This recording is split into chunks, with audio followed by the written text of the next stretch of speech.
காலையில் எப்போதும் போல் ஒரு 8 மணிக்கு தான் இன்றைக்கி எழுந்திரிச்சோம். நைட்டெல்லாம் தூக்கமே கிடையாது. என் பையன் நைட்டு ஒரு மணி வரை உட்காந்து விளையாடுதானா, நமக்கு தூக்கமே போயிடுது. அவனும் தூங்க மாட்டேங்க, நம்மளையும் தூங்க விட மாட்டான். அந்த ஆக்கில் எழுந்திரிச்சோடனே அவனுக்கு பால் காய்ச்சி கொடுத்துட்டு, அதுக்கப்புறம் எனக்கு கருப்பு கவுனி அரிசி இருக்குல்ல, அதில் கஞ்சி ரெடி பண்ணிவிட்டு ஹஸ்பண்டுக்கு தோசை சுட்டு கொடுத்துட்டேன்.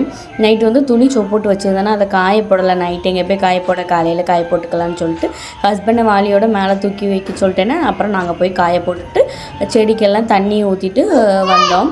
வேண்டாத செடி எல்லா செடியையும் பிடுங்கி போட்டுட்டு அந்த எல்லாம் கீழே வந்தாச்சு.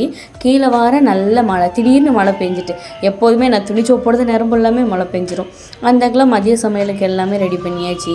பீட்ரூட்டு, அதுக்கப்புறம் ரசம் தான். என்றைக்கு நான் நல்ல பீட்ரூட்டு கூட்டு, அதுக்கப்புறம் ரசம் எல்லாம் வைக்கணும், அன்றைக்கி டக்குன்னு காலியாக போயிடுவேன். நான் மதியத்துக்கு மட்டும் கொஞ்சோண்டி தான் வைப்பேன், நைட்டு வேறு சமையல் பண்ணுவேன். இன்றைக்கும் அதே மாதிரி தான் கொஞ்சோண்டி வச்சுருந்தேன்னா ஹஸ்பண்ட் சாப்பிட சொல்ல கூட்டு காலியாக போயிடுச்சு. அதுக்கப்புறம் கடுகு எல்லாத்தையும் தட்டி வச்சுட்டு தேங்காய் வெல்லம் திருவி வச்சுட்டேன். கொஞ்சம் எல்லாத்துலேயுமே தேங்காய் திருவி போடுறது, நான் எல்லாமே தேங்காய் அரைச்சி தான் போடுவேன். இப்போ ஃபுல்லாமே திருவி போடுறேன்னா அந்த டேஸ்ட்டுமே சூப்பராக இருக்குது. கடைசியில் பீட்ரூட் கூட்டு வச்சு ரசம் வச்சு மதியம் நல்லா சாப்பிட்டு